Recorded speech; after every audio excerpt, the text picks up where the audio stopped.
गौ माता ही भव से पार लगाती है। पंडित रेवाशंकर शास्त्री।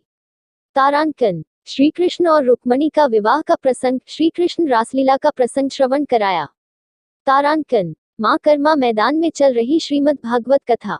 सिलवानी नगर के मां कर्मा मैदान में सप्तदिवसीय श्रीमद् भागवत कथा का आयोजन किया जा रहा है।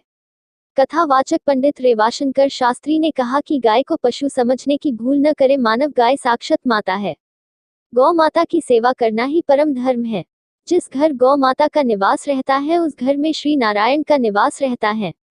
कृष्ण राम की ये गाय सारे जग की गौ माता है। श्री स्वामी जी ने कहा कि बैगर गोबर की लिपाई से भगवान पूजा भी ग्रहण नहीं करते हैं।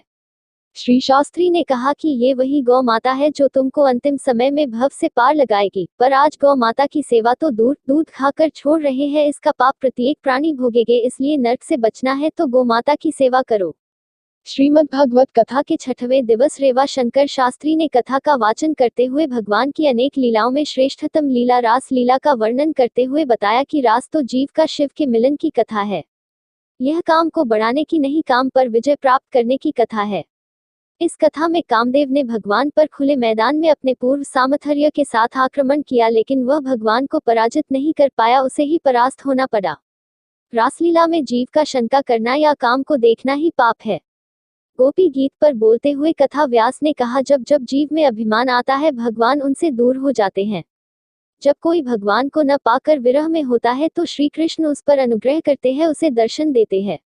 भगवान श्री कृष्ण के विवाह प्रसंग को सुनाते हुए बताया कि भगवान श्री कृष्ण का प्रथम विवाह विदर्भ देश के राजा की पुत्री रुक्मणी के साथ संपन्न हुआ। श्री स्वामी जी ने कहा कि आज की युवा पीढ़ी को भी परिवार की प्रतिष्ठा आदि को देखकर विवाह आदि करना चाहिए और माता पिता की आज्ञा का पालन करना चाहिए। संसार में दोनों चीज है, संयोग और वियोग भी है, मंगल भी है अमंगल भी है।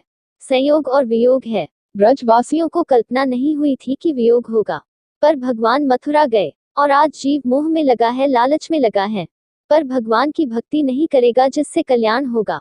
मानव की कमजोरी है संसार में प्रेम रखना, जबकि भगवान में प्रेम नहीं रख रहा, इसलिए परेशान है। भगवान का चिंतन करने मात्र से उसका उद्धार हो जाता है। अच्छे दिन में इंसान भगवान को भूल जाता है, बस दुख में याद करता है।